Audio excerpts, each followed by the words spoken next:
ਅੱਗੇ ਵਧਾਂਗੇ ਤਾਂ ਇਸ ਵੇਲੇ ਦੀ ਖਬਰ ਨੰਬਰ 4 ਦਾ ਜ਼ਿਕਰ ਕਰਾਂਗੇ। ਹਰਿਆਣਾ ਦੇ ਮੰਤਰੀ ਸੰਦੀਪ ਸਿੰਘ ਦੇ ਖਿਲਾਫ ਕੇਸ ਦਰਜ ਹੋ ਗਿਆ।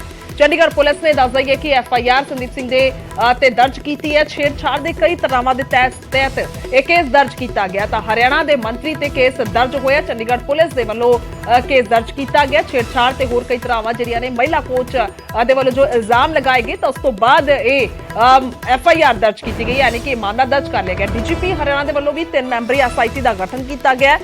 ਉਸ ਦੇ ਵਿੱਚ SIT ਦੇ ਵਿੱਚ ਦੱਸਦੇ ਕਿ IPS ਮਮਤਾ ਸਿੰਘ ਨੇ, ਸਮਰ ਪ੍ਰਤਾਪ ਸਿੰਘ ਨੇ ਔਰ HSP ਰਾਜਕੁਮਾਰ ਕੌਸ਼ਿਕ ਨੇ, ਜਿਹੜੇ 3 ਮੈਂਬਰ ਸ਼ਾਮਿਲ ਨੇ। ਤਾਂ SIT ਨੂੰ ਛੇਤੀ ਤੋਂ ਛੇਤੀ ਜਾਂਚ ਕਰਨ ਦੇ ਆਦੇਸ਼ ਵੀ ਦਿੱਤੇ ਗਏ ਨੇ। ਇਹ ਵੀ ਦੱਸ ਦਈਏ ਕਿ ਕੁਝ ਦਿਨ ਪਹਿਲਾਂ ਸ਼ਿਕਾਇਤਕਰਤਾ ਮਹਿਲਾ ਨੇ ਚੰਡੀਗੜ੍ਹ ਦੇ SSP ਨੂੰ ਸ਼ਿਕਾਇਤ ਦਿੱਤੀ ਸੀ ਮਿਲ ਕੇ ਅਤੇ ਮੰਤਰੀ ਸੰਦੀਪ ਸਿੰਘ ਦੇ ਖਿਲਾਫ ਕਾਰਵਾਈ ਕਰਨ ਦੀ ਮੰਗ ਕੀਤੀ ਗਈ ਸੀ। ਇਲਜ਼ਾਮ ਵੀ ਲਗਾਏ ਗਏ ਸਨ ਕਿ ਮੇਰੀ ਸੁਣਵਾਈ ਨਹੀਂ ਹੋ ਰਹੀ, ਤਾਂ ਜਿਸ ਤੋਂ ਬਾਅਦ ਹੁਣ ਕੇਸ ਦਰਜ ਹੋਇਆ ਔਰ SIT ਦਾ ਵੀ ਗਠਨ ਕਰ ਦਿੱਤਾ ਗਿਆ।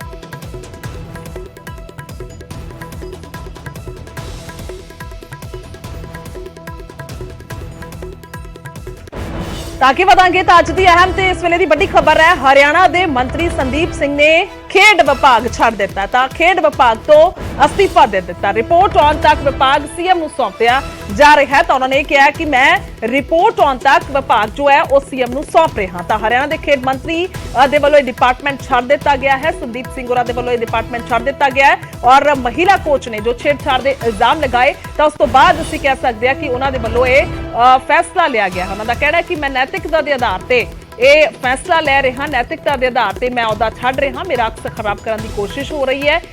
ਜਦੋਂ ਤੱਕ ਜਾਂਚ ਪੂਰੀ ਨਹੀਂ ਹੋ ਜਾਂਦੀ ਮੈਂ ਨੈਤਿਕਤਾ ਦੇ ਆਧਾਰ ਤੇ ਵਿਭਾਗ ਮੰਤਰੀ ਨੂੰ CM ਨੂੰ ਸੌਂਪ ਰਿਹਾ। ਫਿਲਹਾਲ ਮੰਤਰੀ ਜਿਹੜੇ ਨੇ ਸੰਦੀਪ ਸਿੰਘ ਉਹਨਾਂ ਦੇ ਕੋਲ ਸਟੇਸ਼ਨਰੀ ਵਿਭਾਗ ਹੈ, ਉਸ ਦਾ ਜ਼ਿੰਮਾ ਰਹੇਗਾ। ਮਾਮਲੇ ਨੂੰ ਲੈ ਕੇ ਮੁੱਖ ਮੰਤਰੀ ਮਨੋਹਰ ਲਾਲ ਨੇ DGP PK ਅਗਰਵਾਲ ਦੇ ਨਾਲ ਮੀਟਿੰਗ ਕੀਤੀ ਹੈ। ਬੈਠਕ ਦੇ ਵਿੱਚ ਗ੍ਰਹਿ ਸਕੱਤਰ ਅਤੇ ਹੋਰ ਅਧਿਕਾਰੀ ਵੀ ਮੌਜੂਦ ਰਹੇ ਨੇ। ਇਹ ਵੀ ਅਹਿਮ ਜਾਣਕਾਰੀ ਹੈ। ਇਹ ਵੀ ਦੱਸ ਦਈਏ ਕਿ ਜੂਨੀਅਰ ਮਹਿਲਾ ਕੋਚ ਨੇ ਸੰਦੀਪ ਸਿੰਘ ਤੇ ਛੇੜਛਾੜ ਦੇ ਇਲਜ਼ਾਮ ਲਗਾਏ। ਮਹਿਲਾ ਦੀ ਸ਼ਿਕਾਇਤ ਤੇ ਚੰਡੀਗੜ੍ਹ ਪੁਲਿਸ ਨੇ ਸੰਦੀਪ ਸਿੰਘ ਦੇ ਖਿਲਾਫ ਕੇਸ ਵੀ ਦਰਜ ਕਰ ਲਿਆ ਤੇ ਜਾਂਚ ਲਈ SIT ਦਾ ਵੀ ਗਠਨ ਹੋ ਗਿਆ। ਪਰ ਇਸ ਦੇ ਵਿਚਾਲੇ ਅੱਜ ਦੀ ਹਾਲੀ ਦੀ ਇਹ ਖਬਰ ਨੰਬਰ 1 ਹੈ। ਵੱਡੀ ਖਬਰ ਹੈ ਕਿ ਵਿਭਾਗ ਖੇਡ ਵਿਭਾਗ ਸੰਦੀਪ ਸਿੰਘ ਦੇ ਛੱਡ ਦਿੱਤਾ है। सबको पता है कि एक माहौल क्रिएट किया गया है मेरी छवि को ख़राब करने के लिए और एक खेल विभाग के जूनियर कोच ने जो एलिगेशंस गलत फॉल्स एलिगेशंस लगाए हैं उसकी मैं चाहूँगा कि अच्छे से जांच हो। जांच चल भी रही है और जब भी उसकी रिपोर्ट आती है उस रिपोर्ट के बाद एक नैतिकता के कारण, एक इंसानियत के कारण मैं अपना खेल विभाग जो है वो माननीय मुख्यमंत्री जी को सौंपता हूँ और जो भी रिपोर्ट आए, जो भी दूध का दूध और पानी का पानी आए, निकल कर जब बाहर आए तो उसके बाद फिर माननीय मुख्यमंत्री जी अगला फैसला लें। ਤਾਂ ਇੰਤਜ਼ਾਰ ਹੈ ਰਿਪੋਰਟ ਆਉਣ ਦਾ। ਉਧਰ ਇਲਜ਼ਾਮ ਲਗਾਉਣ ਵਾਲੀ ਮਹਿਲਾ ਕੋਚ ਨੇ ਹਰਿਆਣਾ ਦੇ ਗ੍ਰਹਿ ਮੰਤਰੀ ਦੇ ਨਾਲ ਮੁਲਾਕਾਤ ਕੀਤੀ ਹੈ ਅਤੇ ਇਨਸਾਫ ਦੀ ਮੰਗ ਕੀਤੀ ਗਈ। सर ये देखिए सबकी अपनी पर्सनल चॉइस है, बट जो चीज़ मेरे साथ हुई ये अगर उनके साथ हुई होती या उनसे रिलेटेड किसी के साथ भी हुई होती तो उन्हें समझ में आता, ज़रूर आता। लेकिन आज वो मेरा दर्द देख नहीं पा रहे हैं। लेकिन धीरे धीरे मुझे पूरा भरोसा है जैसे जैसे टाइम जाएगा, क्योंकि देखो छोटी मोटी खिचर पिचर चीज़ें हो जाती हैं, क्योंकि हमेशा टाइम सर्कमस्टेंस कब किस टाइम कैसे होते हैं ये कोई नहीं जानता। बट डजंट मीन कि छोटी मोटी नोक जोक हर किसी की एक नॉर्मल आदमी से लेके खिलाड़ियों के बीच चलती है, पर डजंट मीन कि आप किसी को अलाउ कर रहे हो कि ये रेप अटेम्प्ट करो तो उसमें आप किसी का फिजिकली शोषण करो, उसको मेंटली उसको हैरेस करो तो वो सही है। उधर इनेलो दे अभय चौटाला ने सवाल चुके ने कि जदों FIR चंडीगढ़ दे विच दर्ज हुई है तो फिर हरियाणा सरकार ने इस ते SIT दा गठन क्यों किया? FIR लॉन्च कर ली तो मान के चलो वो 100% पुलिस को अरेस्ट करना पड़ेगा, पूछताछ करनी पड़ेगी इसमें। तो इसलिए मुख्यमंत्री को भी इस बात का एहसास हो गया था कि अब जो है अगर इसका इस्तीफा नहीं हुआ तो फिर कल को हरियाणा प्रदेश के अंदर, अभी तो सिर्फ हम जैसे लोगों ने इसके लिए कहा है कि इसके साथ न्याय होना चाहिए। आहिस्ता आहिस्ता बहुत सारे संगठन इसके साथ जुड़ते हैं। आज ओलंपिक की जो प्रेसिडेंट है वो भी एक महिला है, PT उषा जो है, उस तक भी अगर ये बात पहुंचती तो वो भी 100% सरकार को लिखती और कहती कि एक महिला के साथ गलत हो रहा है। कहाँ तो बेटी बचाओ बेटी पढ़ाओ की बात करते। ये इस्तीफा तो उसी वक्त हो जाना चाहिए था जब उस लड़की ने प्रेस कॉन्फ्रेंस करी थी। वो लड़की कोई तुम्हारे सामने नहीं आकर के उसने अपनी बात रखी, उससे पहले जिस ढंग से उसने सारी बातें आप लोगों के बीच में रखी, कि वो कितने लोगों के पास गई है, कितने लोगों को जाकर के उसने बताया कि मेरे साथ ये सब कुछ हो रहा है। और वो सत्ता में बैठे लोग थे जिन्होंने उसकी बात सुनने की बजाय उसको कहीं डराया, धमकाया, उसको। ਤਾਂ ਸੰਦੀਪ ਸਿੰਘ ਦੇ ਵੱਲੋਂ ਮੰਤਰੀ ਸੰਦੀਪ ਸਿੰਘ ਦੇ ਵੱਲੋਂ ਇਹ ਵਿਭਾਗ ਛੱਡ ਦਿੱਤਾ ਗਿਆ, ਪਰ ਉਧਰ ਦੂਸਰੇ ਪਾਸੇ ਵਿਰੋਧੀ ਜਿਹੜੇ ਨੇ ਉਹ ਸਵਾਲ ਚੁੱਕ ਰਹੇ ਨੇ ਕਿ ਐਸਆਈਟੀ ਦਾ ਗਠਨ ਕਿਉਂ ਕੀਤਾ ਗਿਆ। ਔਰ ਇਹ ਵੀ ਕਿਹਾ ਜਾ ਰਿਹਾ ਹੈ ਕਿ ਮਹਿਲਾ ਕੋਚ ਨੂੰ ਇਨਸਾਫ ਮਿਲਣਾ ਚਾਹੀਦਾ ਹੈ ਔਰ ਪਹਿਲ ਦੇ ਆਧਾਰ ਤੇ ਇਨਸਾਫ ਦਿੱਤਾ ਜਾਵੇ ਔਰ ਅਸਤੀਫਾ ਤਾਂ ਉਸੇ ਵੇਲੇ ਹੋ ਜਾਣਾ ਚਾਹੀਦਾ ਸੀ ਜਿਸ ਵੇਲੇ ਪ੍ਰੈਸ ਕਾਨਫਰੰਸ ਕਰਕੇ ਮਹਿਲਾ ਕੋਚ ਦੇ ਵੱਲੋਂ ਇਹ ਸਾਰੇ ਗੰਭੀਰ ਇਲਜ਼ਾਮ ਜਿਹੜੇ ਨੇ ਉਹ ਲਗਾਏ ਗਏ ਸਨ। ਤਾਂ ਵੱਡੇ ਸਵਾਲ ਨੇ ਇਸ ਵੇਲੇ ਦੀ ਤਸਵੀਰ ਅਪਡੇਟ ਜ਼ਿਆਦਾ ਕੀ ਹੈ, ਸਿੱਧਾ ਚੱਲਦੇ ਹਾਂ। ਮੇਰੇ ਸਹਿਯੋਗੀ ਮਨੋਜ ਰਾਠੀ ਲਾਈਵ ਮੌਜੂਦ ਨੇ। ਮਨੋਜ, ਬਹੁਤ ਅਹਿਮ ਹੈ ਕਿ ਇਹ ਸਾਰਾ ਮਾਮਲਾ ਜਦੋਂ ਸਾਹਮਣੇ ਆਉਂਦਾ ਉਸ ਤੋਂ ਬਾਅਦ ਜਾਂਚ ਹੋਏਗੀ, ਹਾਲਾਂਕਿ ਸਾਫ਼ ਉਦੋਂ ਹੀ ਹੋਏਗਾ ਕਿ ਆਖਰਕਾਰ ਹੋਇਆ ਕੀ ਹੈ, ਸੱਚ ਕੀ ਹੈ। ਪਰ ਹੁਣ ਖੇਡ ਮੰਤਰੀ ਦੇ ਵੱਲੋਂ ਖੁਦ ਹੀ ਅਸਤੀਫਾ ਦੇ ਦਿੱਤਾ ਗਿਆ ਜਾਂ ਕਹਿ ਲਈਏ ਕਿ ਖੇਡ ਵਿਭਾਗ ਛੱਡ ਦਿੱਤਾ ਗਿਆ। ਤੁਹਾਡੇ ਕੋਲ ਕੀ ਕੁਝ ਜਾਣਕਾਰੀ ਹੈ ਹਾਲੇ ਦੀ? देखो हुण तक दी गुरजोत जानकारी तुहानूं दे दी है, अपडेट जिहड़ी दे दी है कि हुण चंडीगढ़ पुलिस ने भी एक स्पैशल इन्वेस्टिगेशन टीम जिहड़ी है वो बना लीती है। हालांकि अभय चौटाला असीं लगातार उन्हां नाल गलबात कीती है ते उन्हां वल्लों साफ तौर ते डीजीपी हरियाणा ते भी एलीगेशन लाए ने कि आखिर जद ये चंडीगढ़ पुलिस दा मामला है, चंडीगढ़ पुलिस ने इहदे विच एफआईआर दर्ज कर ली है, कई सैक्शन इहदे विच सीरियस एलीगेशन जिहड़े लगे ने, सीरियस जिहड़ी इस तरह दी धारा जिहड़ी लगी है, ते आखिर हरियाणा पुलिस दे डीजीपी वल्लों एक एसआईटी क्यों गठित की। हरियाणा दा कोई मैटर नहीं है, हरियाणा च कोई मामला दर्ज नहीं होया, चंडीगढ़ ये शिकायत हुई है, चंडीगढ़ दी जिहड़ी कोठी है उत्थे इस तरह दी सारी एलीगेशंस लगे ते आखिर डीजीपी हरियाणा वल्लों क्यों?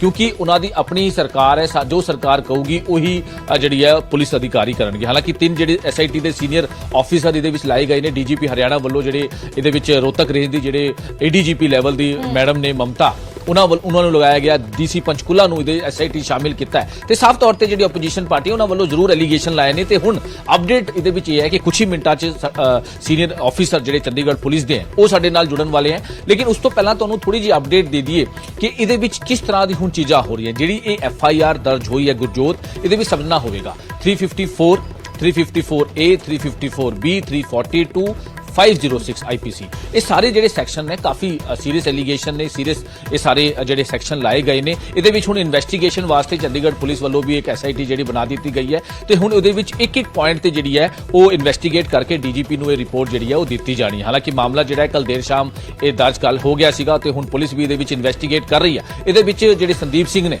उन्हां वल्लों अपना जिहड़े साफ तौर ते कहा है कि मैं अपना जिहड़ा विभाग है, जिहड़ा मैनूं जिम्मेवारी सौंपी गई सी, मैं हुण सीएम नूं सौंप रहा कि जिहड़ी भी हुण इन्वेस्टिगेशन होएगी, पहला इन्वेस्टिगेशन तो बाद ही वो सारी चीज़ां होणगियां, मैनू पूरा जिहड़ा हैगा सीएम ਨੂੰ अपनी सौंप दी है तो मैं ट्रांसपेरेंट तरीके नाल ये जांच होनी चाहिए। हुण भी ये साफ तौर पर वो कहते नजर आ रहे कि सारा ये पोलिटिकली वेंडेटा, यानी कि सिर्फ राजनीति जे चलते ये सारी चीज़ां हो रही हैं, मैं बिल्कुल बेकसूर हाँ। लेकिन हुण जिहड़ी अपडेट है अनिल विज नूं जिहड़ी विक्टिम है, जिहड़ी लेडी है, लेडी कोच है जिहड़ी जूनियर, वो हुणे थोड़ी देर पहला ही अनिल विज नूं उन्हां दे घर जिहड़ी है मिली है ते उन्हां नूं साफ तौर पर कहा है कि मैं आखिर कद तक ये सारी चीज़ां सहंदी, आखिर कद तक मैं ये टॉलरेट करदी। फरवरी तो लैके हुण तक लगातार मैनू हराश किया जा रहा सीगा, लगातार मैनू मैंटली भी फिजिकली भी मैनू हराश किया जा रहा सीगा। एक बड़े एलीगेशन हालांकि लगातार जिहड़ी लेडी कोच है लादी नजर आ रही है। थोड़ी देर पहला ही ये साफ तौर पर अनिल विज नूं भी शिकायत दी है तो मीडिया नाल भी गलबात उन्हें की है कि आखिर एक टॉलरेंस की हद होंदी है, एक चीज़ की हद होंदी है। लेकिन फरवरी तो लैके लगातार चाहे वो मेरे ऑफिस की गल होवे, चाहे वो मैनू घर बुला के जिस तरह की हराशमेंट की है, जिस तरह मैनू टॉर्चर किया गया है, तो ये मैं स्टैंड लेता है तो आगे तक मैं स्टैंड लाऊंगी, ये पूरा आगे तक स्टैंड लाऊंगी, मैनू इंसाफ मिलना चाहिए। बार बार जी लेडी कोच है गुरजोत ये साफ तौर पर कहती नजर आ रही है कि मैनू इंसाफ चाहिए। इस करके हालांकि उन्हें यह भी एलीगेशन लाया कि पहला भी मैं हरियाणा पुलिस के अधिकारियों को मिली लेकिन मेरी सुनवाई नहीं हुई, मैं कई मंत्रियों को मिली मेरी सुनवाई नहीं हुई, लेकिन मैं अपने स्टैंड ते कायम हाँ। चंडीगढ़ पुलिस नूं मैं मिली सी, सीनियर अधिकारी नूं मैं अपनी रिटन च कंप्लेंट दी सी ते हुण एफआईआर जिहड़ी है वो दर्ज हुई है। चंडीगढ़ पुलिस के सैक्टर 26 पुलिस स्टेशन च मामला दर्ज होया है, इन्वेस्टिगेशन जिहड़ी है शुरू हो चुकी है, एसआईटी दे विच ला दी गई है। लेकिन दूजे पासे जे आपां गल करिए, दूजे पासे डीजीपी हरियाणा वालों भी एक एसआईटी जिहड़ी बनाई गई है। हुण आपां कह सकते हैं कि चंडीगढ़ पुलिस एक पासे इन्वेस्टिगेट कर रही है मामला दर्ज करके, दूजे पासे हरियाणा पुलिस के जिहड़े सीनियर ऑफिसर इहदे विच स्पैशल इन्वेस्टिगेशन टीम च लाए गए ने वो भी इस पूरी जिहड़ी हैगी इन्वेस्टिगेट कर रहे हैं। एक एक पॉइंट ते एक ਉਹਨਾਂ ਨੂੰ ਸਾਫ਼ ਤੌਰ ਤੇ ਆਰਡਰ ਦਿੱਤੇ ਗਏ ਨੇ ਕਿ ਇੱਕ ਇੱਕ ਪੁਆਇੰਟ ਤੇ ਇਹ ਇਨਵੈਸਟੀਗੇਟ ਹੋਣਾ ਚਾਹੀਦਾ ਕਿ ਆਖਿਰ ਇਹਦੇ ਵਿੱਚ ਕਿੰਨੀ ਸੱਚਾਈ ਹੈ, ਕਿਸ ਤਰ੍ਹਾਂ ਦੀ ਚੀਜ਼ਾਂ ਨੇ। ਇਹ ਸਾਰੀ ਚੀਜ਼ਾਂ ਜਿਹੜੀਆਂ ਉਹ ਇਨਵੈਸਟੀਗੇਟ ਕਰਕੇ ਤੁਸੀਂ ਰਿਪੋਰਟ ਮੈਨੂੰ ਸੌਂਚੋ। ਦੂਜੇ ਪਾਸੇ ਡੀਜੀਪੀ ਚੰਡੀਗੜ੍ਹ ਨੂੰ ਵੀ ਰਿਪੋਰਟ ਜਿਹੜੀ ਹੈ ਸੌਂਪੀ ਜਾਣੀ ਹੈ, ਜਿਹਦੇ ਵਿੱਚ ਐਸਆਈਟੀ ਜਿਹੜੀ ਹੈ ਉਹ ਜਿਹੜੀ ਹੈਗੀ ਇਹਦੇ ਵਿੱਚ ਲਾਈ ਗਈ ਹੈ, ਜਿਹਨੂੰ ਲੈ ਕੇ ਲਗਾਤਾਰ ਜਿਹੜੀ ਹੈ ਉਹ ਹੁਣ ਇਨਵੈਸਟੀਗੇਟ ਸ਼ੁਰੂ, ਕਿਉਂਕਿ ਮਾਮਲਾ ਬਹੁਤ ਛੋਟਾ ਨਹੀਂ ਹੈ, ਇਹ ਬਹੁਤ ਵੱਡਾ ਮਾਮਲਾ ਹੈ, ਬਹੁਤ ਸੰਗੀਨ ਇਲਜ਼ਾਮ ਨੇ ਸਪੋਰਟਸ ਮਿਨਿਸਟਰ ਤੇ ਇਲਜ਼ਾਮ ਨੇ। ਇਹ ਕੋਈ ਛੋਟੀ ਮੋਟੀ ਗੱਲ ਨਹੀਂ ਹੈ, ਕਿਉਂਕਿ ਇਹ ਸਾਫ਼ ਤੌਰ ਤੇ ਆਪੋਜੀਸ਼ਨ ਪਾਰਟੀਆਂ ਵੀ ਇਹ ਸਾਫ਼ ਤੌਰ ਤੇ ਕਹਿੰਦੀ ਨਜ਼ਰ ਆ ਰਹੀ ਹੈ ਕਿ ਇਸ ਤਰ੍ਹਾਂ ਦੇ ਜੇਕਰ ਇਸ ਤਰ੍ਹਾਂ ਦੇ ਜਿਹੜੇ ਸੈਕਸ਼ਨ ਲੱਗਦੇ ਤੇ ਨਾਲ ਦੇ ਨਾਲ ਪੁਲਿਸ ਦੂਜੇ ਜਿਹੜਾ ਵੀ ਕੋਈ ਹੋਰ ਹੁੰਦਾ ਤੇ ਉਹਨੂੰ ਨਾਲ ਦੇ ਨਾਲ ਪੁਲਿਸ ਅਰੈਸਟ ਕਰਦੀ। ਆਖਿਰ ਇੰਨੀ ਦੇਰ ਕਿਉਂ ਲੱਗ ਰਹੀ ਹੈ, ਅਰੈਸਟ ਕਿਉਂ ਨਹੀਂ ਕੀਤਾ ਜਾ ਰਿਹਾ? ਇਹ ਵੀ ਐਲੀਗੇਸ਼ਨ ਜਿਹੜੀ ਆਪੋਜੀਸ਼ਨ ਪਾਰਟੀ ਲਾਂਦੀ ਨਜ਼ਰ ਆ ਰਹੀ ਹੈ। ਹਾਲਾਂਕਿ ਪੁਲਿਸ ਦਾ ਸਾਫ਼ ਤੌਰ ਤੇ ਕਹਿਣਾ ਹੈ, ਜਿਹੜੇ ਪੁਲਿਸ ਆਫੀਸਰ ਸਾਡੇ ਨਾਲ ਜੁੜਨਗੇ ਉਹਨਾਂ ਦਾ ਸਾਫ਼ ਤੌਰ ਤੇ ਕਹਿਣਾ ਹੈ, ਜਿਹੜੀ ਗੱਲਬਾਤ ਹੋਈ ਹੈ ਕਿ ਅਸੀਂ ਇਨਵੈਸਟੀਗੇਟ ਕਰ ਰਹੇ ਹਾਂ, ਇੱਕ ਇੱਕ ਪੁਆਇੰਟ ਤੇ ਇਨਵੈਸਟੀਗੇਟ ਕਰ ਰਹੇ ਹਾਂ। ਮਾਮਲਾ ਹਾਲਾਂਕਿ ਦਰਜ ਅਸੀਂ ਕਰ ਲਿਆ ਹੈ, ਜਿਹੜੇ ਵੀ ਸੀਰੀਅਸ ਐਲੀਗੇਸ਼ਨ ਲੱਗੇ ਸੀ, ਲੇਕਿਨ ਇੱਕ ਇੱਕ ਪੁਆਇੰਟ ਤੇ ਇਨਵੈਸਟੀਗੇਟ ਕੀਤਾ ਜਾ ਰਿਹਾ ਹੈ। ਇੱਕ ਇੱਕ ਪੁਆਇੰਟ ਤੇ ਇਨਵੈਸਟੀਗੇਟ ਕਰਨ ਤੋਂ ਬਾਅਦ, ਕਿਉਂਕਿ ਸਾਰੀ ਚੀਜ਼ਾਂ ਹੁਣ ਟੈਕਨੀਕਲੀ ਵੀ ਗੁਰਜੋਤ ਜੀ ਆਪਾਂ ਗੱਲ ਕਰੀਏ, ਟੈਕਨੀਕਲੀ ਵੀ ਸਾਰੀ ਚੀਜ਼ਾਂ ਹੁਣ ਜਿਹੜੀ ਹੈ ਉਹ ਇਨਵੈਸਟੀਗੇਟ ਹੋਏਗੀ। ਚਾਹੇ ਉਹ ਸੀਸੀਟੀਵੀ ਹੋਵੇ, ਜਿੱਥੇ ਦੀ ਉਹਨਾਂ ਨੇ ਕਿਹਾ ਹੈ ਕਿ ਉਹਨਾਂ ਦੇ ਘਰ ਉਹਨਾਂ ਨੂੰ ਬੁਲਾਇਆ ਗਿਆ ਸੀਗਾ, ਉੱਥੇ ਦੀ ਸੀਸੀਟੀਵੀ ਹੋਵੇ, ਉੱਥੇ ਜਿਹੜੇ ਗਾਰਡ ਹੁੰਦੇ ਆ, ਉੱਥੇ ਜਿਹੜੇ ਸਿਕਿਉਰਿਟੀ ਹੁੰਦੀ ਹੈ, ਉਹਨਾਂ ਤੋਂ ਵੀ ਪੁੱਛਗਿੱਛ ਹੋਏਗੀ ਕਿ ਇਸ ਦਿਨ ਇਸ ਡੇਟ ਨੂੰ ਇਹ ਲੇਡੀ ਕੋਚ ਉੱਥੇ ਪਹੁੰਚੀ ਸੀ। ਸੀਸੀਟੀਵੀ ਦੀ ਸਾਰੀ ਚੀਜ਼ਾਂ ਦੇਖੀ ਜਾਣਗੀਆਂ। ਟੈਕਨੀਕਲੀ ਫੋਰੈਂਸਿਕਸ ਇਹ ਸਾਰੀ ਚੀਜ਼ਾਂ ਨੂੰ ਐਗਜ਼ਾਮਿਨ ਕੀਤਾ ਜਾਏਗਾ, ਕਿਉਂਕਿ ਗੁਰਜੋਤ ਹੁਣ ਇਹ ਮਾਮਲਾ ਜਿਹੜਾ ਹੈ ਹੁਣ ਛੋਟਾ ਨਹੀਂ ਰਿਹਾ, ਇਹ ਮਾਮਲਾ ਜਿਹੜਾ ਹੈ ਉਹ ਬਹੁਤ ਵੱਧ ਚੁੱਕਿਆ ਹੈ। ਮਾਮਲੇ ਨੂੰ ਲੈ ਕੇ ਲਗਾਤਾਰ ਇਨਵੈਸਟੀਗੇਟ ਕੀਤੀ ਜਾ ਰਹੀ ਹੈ। ਸਪੈਸ਼ਲ ਇਨਵੈਸਟੀਗੇਸ਼ਨ ਟੀਮ ਇਹਦੇ ਵਿੱਚ ਜਿਹੜੀ ਵੀ ਟੈਕਨੀਕਲ ਜਿਹੜੀ ਟੀਮ ਹੈ ਉਹ ਵੀ ਹੁਣ ਇਹਦੇ ਵਿੱਚ ਕੰਮ ਤੇ ਲੱਗੀ ਹੈ ਕਿ ਆਖਿਰ ਇਹਦੇ ਵਿੱਚ ਕਿਸ ਤਰ੍ਹਾਂ ਦੀ ਚੀਜ਼ਾਂ ਨੇ। ਜਿਹੜਾ ਟਾਈਮ ਕੁੜੀ ਨੇ ਦੱਸਿਆ, ਜਿਹੜੀ ਲੇਡੀ ਕੋਚ ਵਿਕਟਮ ਹੈ, ਉਹਨੇ ਜਿਹੜੀ ਦੱਸੀ ਹੈ ਟਾਈਮਿੰਗ ਦੀ, ਉਹਦੀ ਕੋਠੀ 'ਚ ਸੀਸੀਟੀਵੀ ਲੱਗੇ ਹੋਏ ਨੇ, ਜਿੱਥੇ ਦੀ ਵੀ ਉਹਨੇ ਸ਼ਨਾਖਤ ਕਰਾਈ ਹੈ, ਜਿੱਥੇ ਵੀ ਉਹਨੇ ਦੱਸਿਆ ਉਹਦੇ ਸੀਸੀਟੀਵੀ, ਉੱਥੇ ਦੇ ਜਿਹੜੇ ਸਿਕਿਉਰਿਟੀ ਗਾਰਡਸ ਨੇ ਉਸ ਟਾਈਮ ਦਾ ਕਿਹੜੇ ਲੋਕ ਮੌਜੂਦ ਸੀਗੇ। ਇੱਕ ਪੁਆਇੰਟ ਤੇ ਕੰਮ ਕੀਤਾ ਜਾ ਰਿਹਾ ਹੈ, ਇੱਕ ਪੁਆਇੰਟ ਤੇ ਤਾਂ ਕਹਿ ਸਕਦੇ ਹਾਂ। ਹਾਲਾਂਕਿ ਥੋੜੀ ਦੇਰ ਤੱਕ ਅਸੀਂ ਜਿਹੜੇ ਸੀਨੀਅਰ ਅਧਿਕਾਰੀ ਉਹਨਾਂ ਨਾਲ ਜੁੜਾਂਗੇ ਤੇ ਤੁਹਾਨੂੰ ਅਪਡੇਟ ਜਿਹੜੀ ਹੈ ਉਹ ਲਗਾਤਾਰ ਦਿੰਦੇ ਰਹਾਂਗੇ। ਬਿਲਕੁਲ ਬਹੁਤ ਅਹਿਮ ਮਸਲਾ ਹੈ। ਦਾਵਾ ਬਹੁਤ ਕੀਤਾ ਗਿਆ ਮਹਿਲਾ ਕੋਚ ਦੇ ਵੱਲੋਂ ਕਿ ਇੰਸਟਾਗ੍ਰਾਮ ਔਰ ਸਨੈਪਚੈਟ ਤੇ ਵੀ ਗੱਲਬਾਤ ਹੋਈ ਹੈ। ਹਾਲਾਂਕਿ ਚੈਟ ਡਿਲੀਟ ਕੀਤੀ ਗਈ, ਤਾਂ ਬਹੁਤ ਸਾਰੀਆਂ ਚੀਜ਼ਾਂ ਨੇ, ਬਰੀਕੀ ਦੇ ਨਾਲ ਜਾਂਚ ਹੋਏਗੀ, ਜਿਵੇਂ ਤੁਸੀਂ ਵੀ ਜ਼ਿਕਰ ਕਰ ਰਹੇ ਹੋ ਮਨੋਜ। ਸ਼ੁਕਰੀਆ तमाम ਜਾਣਕਾਰੀ ਲਈ। ਜਿਵੇਂ ਹੀ ਤੁਹਾਡੀ ਗੱਲਬਾਤ ਹੋਏਗੀ ਚੰਡੀਗੜ੍ਹ ਪੁਲਿਸ ਦੇ ਨਾਲ, ਤਾਂ ਫੌਰਨ ਅਸੀਂ ਵਾਪਸੀ ਕਰਾਂਗੇ ਔਰ ਗੱਲਬਾਤ ਜਿਹੜੀ ਹੈ ਉਹ ਦਰਸ਼ਕਾਂ ਨੂੰ ਸੁਣਾਵਾਂਗੇ। ਤੇ ਗੁਰਜੋਤ ਸੀਨੀਅਰ ਆਫੀਸਰ ਜਿਹੜੇ ਹੈਗੇ ਉਹ ਸਾਡੇ ਨਾਲ ਜੁੜ ਗਏ। ਸੀਨੀਅਰ ਆਫੀਸਰ ਚੰਡੀਗੜ੍ਹ ਪੁਲਿਸ ਦੇ ਰਾਮ ਗੋਪਾਲ ਜੀ ਉਹ ਸਾਡੇ ਨਾਲ जुड़े ने, उन्होंने नाल गलबात करांगे, उन्होंने नाल असीं समा लिता सीगा। डीएसपी साहब, ये जो सारी चीजें हुई हैं, ये पूरा मैटर क्या है? पुलिस अब इसमें किस तरह से इन्वेस्टिगेट कर रही है? पुलिस को 30 दिसंबर को जो लेडी कोच है हरियाणा की, उन्होंने एक कंप्लेंट दी थी, जिसमें उन्होंने जो स्पोर्ट्स मिनिस्टर हैं उनके खिलाफ एलिगेशंस लगाए थे। उन कंप्लेंट के ऊपर एफआईआर थाना 26 में दर्ज की गई है। धारा 354, 354A, 354B, 342, 506 आईपीसी के तहत, जिसका इन्वेस्टिगेशन किया जा रहा है। सर, इसको लेकर ये जो धाराएं हैं, क्योंकि ये बिलेबल हैं, नॉन बिलेबल हैं, ये इन्वेस्टिगेशन का मैटर तो किस तरह से? देखिए, अभी जो इन्वेस्टिगेशन अभी चल रहा है हमारा, इससे ज़्यादा अभी हम और कुछ बताने में असमर्थ हैं आपको। सर, इसके साथ साथ कोई प्राइमरी इन्वेस्टिगेशन में कुछ चीज़ें आई हैं, कुछ संदीप सिंह को बुलाया गया है पुलिस स्टेशन, क्योंकि मामला काफ़ी संगीन है और जो सेक्शंस लगाए गए हैं वो भी काफ़ी ज़्यादा है। मामला संगीन है, इसीलिए हम आपको अभी और कुछ नहीं बताएंगे, क्योंकि इन्वेस्टिगेशन अभी हमारी चल रही है और फिर इन्वेस्टिगेशन करेंगे। सर, इसमें कुछ SIT भी जो है वो गठित की गई है, इसको लेके कुछ जानकारी? इसके बारे में अभी कोई सूचना नहीं है।